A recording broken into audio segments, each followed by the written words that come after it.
Okay, Itamexistiko, good day. We are closing in on 2 o'clock in the afternoon on Thursday, July 26, 2018, in the lunar cycle Okonokist Otsitsitspi, when the Saskatoon berries ripen. And I'm on my first call for the day, a rattlesnake call, taking me into the canyons to a residence that I visited before. I think I've even taken snakes out of her yard this season. She's got another one in the back, and so we're gonna go grab that one. A lot of people have been asking me if I'm back in my Jeep. I am. Got my Jeep going. I've got the new transport case back in play, and today I think we'll rekindle bucket cam. Although I still really need to get some kind of a red light lamp or something we can mount inside of this new black transport case, so that we can still get a look at the snakes a little bit during transport. Until such time as I get that piece, we're gonna have darkness when they're in the midst of their moving, but at least we can still see a little bit of how they're responding. So let's see. Yeah, we're almost here. Hello. Hi. Hey.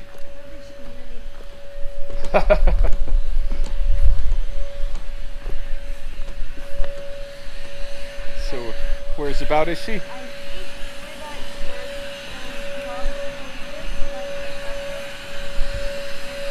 Oh yeah.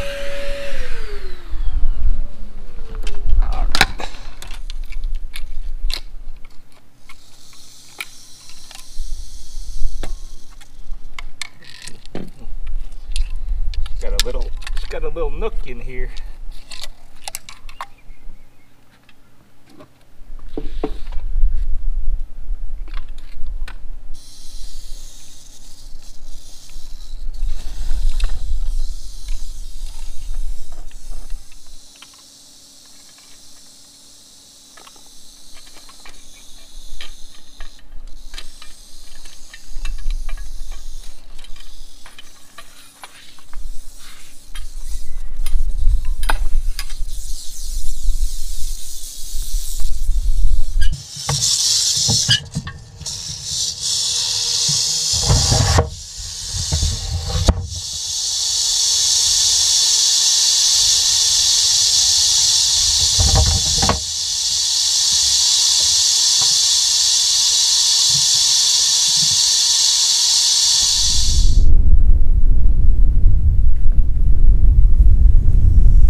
This is a fairly mature female. She might not be quite breeding age yet, or she might, you know, this might be her early year of breeding.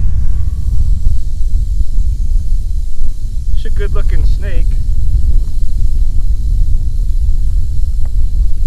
Healthy looking. See if I can get my photograph of her here.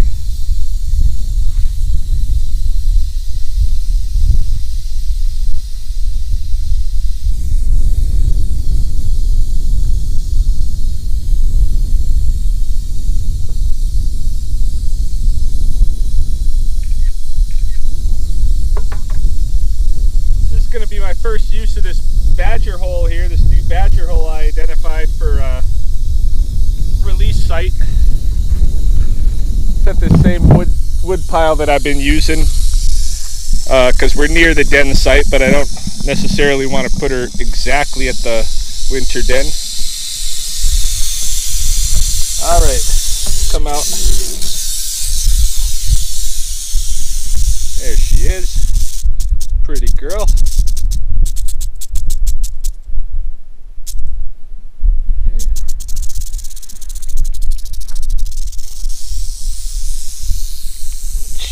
Probably slide back in there.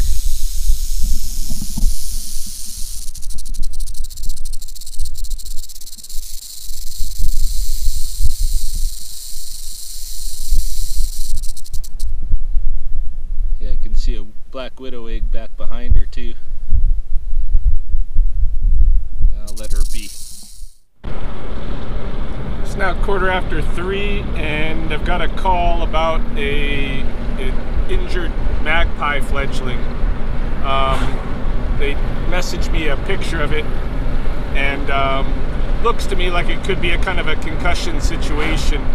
We'll see. I've got Mahoney with me to go check it out. So we'll go pick up the bird and do an assessment.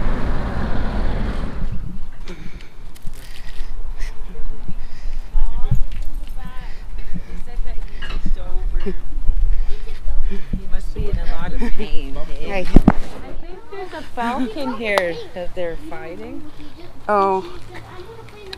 Yeah, it could have knocked it, like kind of cold cocked it or something. Do you think they would, that falcon trying to take over his tree? Oh, he's dead. Yeah, he's going. He's going. He's on his way out. Yeah, he's dying. Yeah. Probably. We'll see. Yeah. We'll see what we can do. Yeah, he's trying to die. He's just laying on his belly. Oh, yeah, with his belly up. Yeah, it's not. Yeah. When they die, they kind of go into this pose. You know, have you ever seen those dinosaur fossils of the old birds? Yeah. That's how he just looked. Right? Yeah. Yeah, he might not make it. We'll see. This bird is in pretty bad condition, but it's a couple hours later and he's still surviving. It's pretty obviously a serious trauma he's got going on. I think most rehab places would probably euthanize right now, or even before right now. They would have euthanized right away. But I'm going to see if he can pull through, because I thought he was down for the count with his beak on the floor before. But he's sitting up now. You know, he's crooked, he's wobbly, his brain's not working right yet. But he's hanging in there, so I'm going to continue to support him. That's what life is about. I'm going to talk for them. So this little guy is still hanging in there. He's not all well by any stretch of the means. Can see the movement of his head. That's not normal magpie movement. He's got probably some serious brain injuries going on. But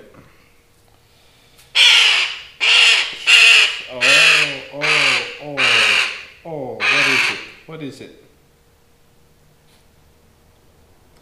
This is really the first he's kind of talked all day, but not surprising. It's the only time I've touched him. You want something to drink?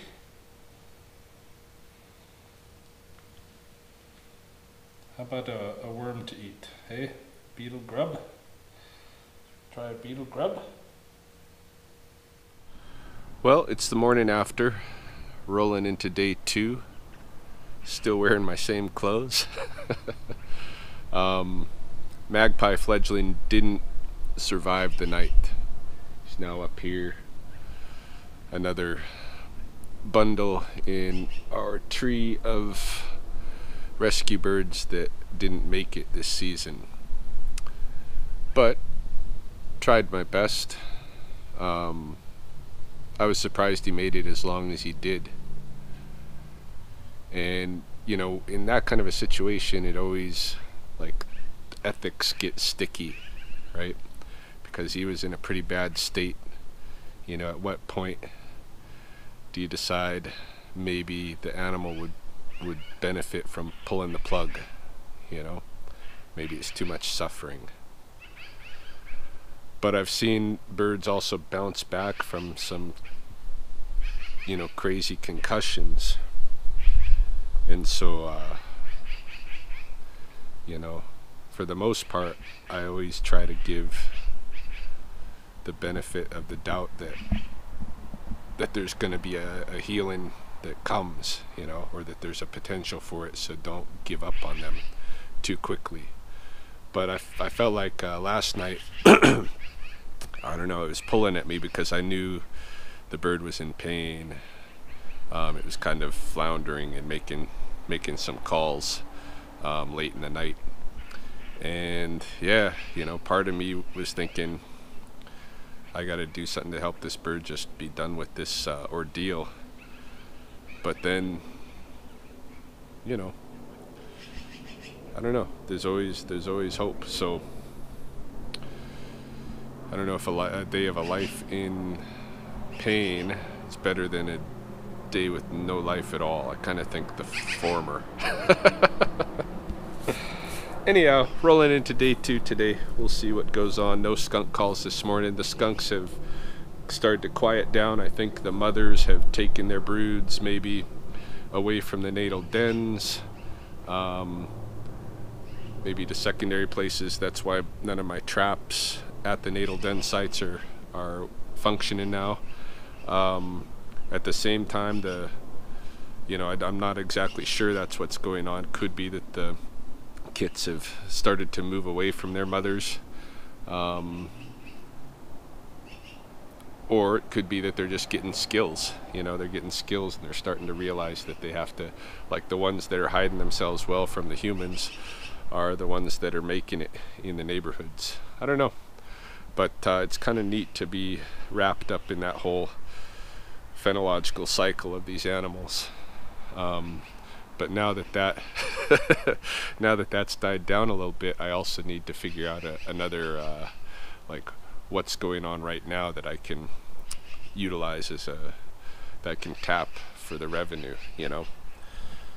Anyhow, moving into the day, hopefully there'll be a couple of snake calls. We'll see what happens. So I was just out running around taking care of some recycling chores, and I got up my first snake call for the day. It's 10:57 in the AM, and this call is coming from a sighting on Bridge Drive. Apparently there is a rattlesnake coiled up right in the middle of the road. It's probably not going to be a good scene. Bridge Drive is pretty busy, and my guess is that this snake was likely bumped, but we're going to go check it out.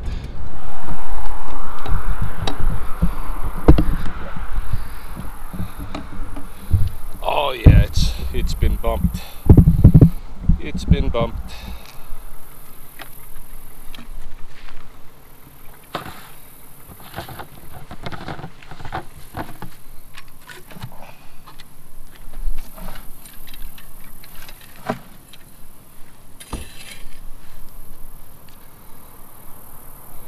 Yeah, it was bumped, eh?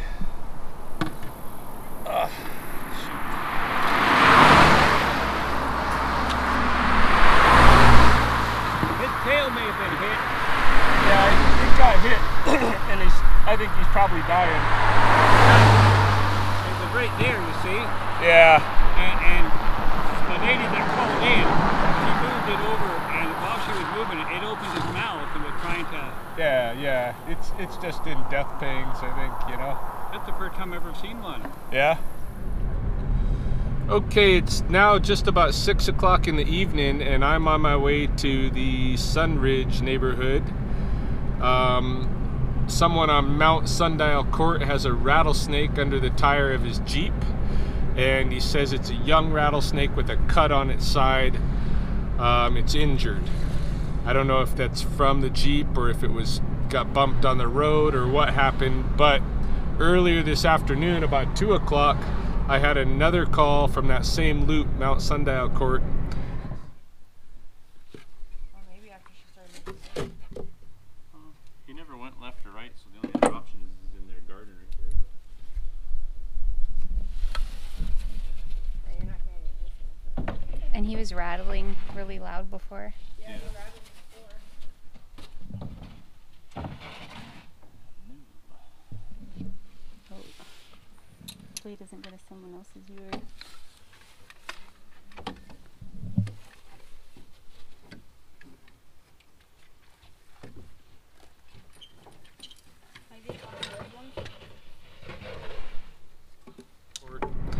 And that one I wasn't able to find. It was supposed to also be a young rattlesnake, and it was in someone's backyard. It was seen in someone's backyard where they're doing construction on a shed. We moved the wood around there, and we did find a hole under the foundation of the shed where it might be possibly denning up for the summer, but I wouldn't be surprised if this is the same snake, you know. It could even be the same snake that I pulled out of Mount Sundial Court just the other day. I believe I got a young one over there, so who knows. But in any case, I'm gonna go pick that one up. The one from earlier today, the big snake on Bridge Drive, obviously passed away from its injuries. It was almost dead when I got there. So not a good day for the rattlesnakes, and usually when one has an open gash, as what's described with this one that I'm going to get right now, usually that's going to be a death sentence. So we'll see what happens with this snake. I'm going to use the bucket since it's wounded.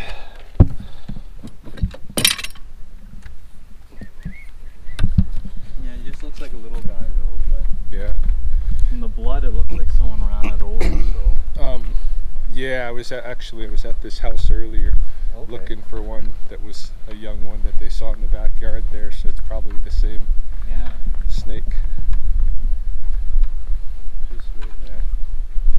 Oh, there he is, yeah, okay. Yeah. Yeah, his unlucky day. Yeah, do you think it's gonna die or? Yeah, most likely. Oh, okay.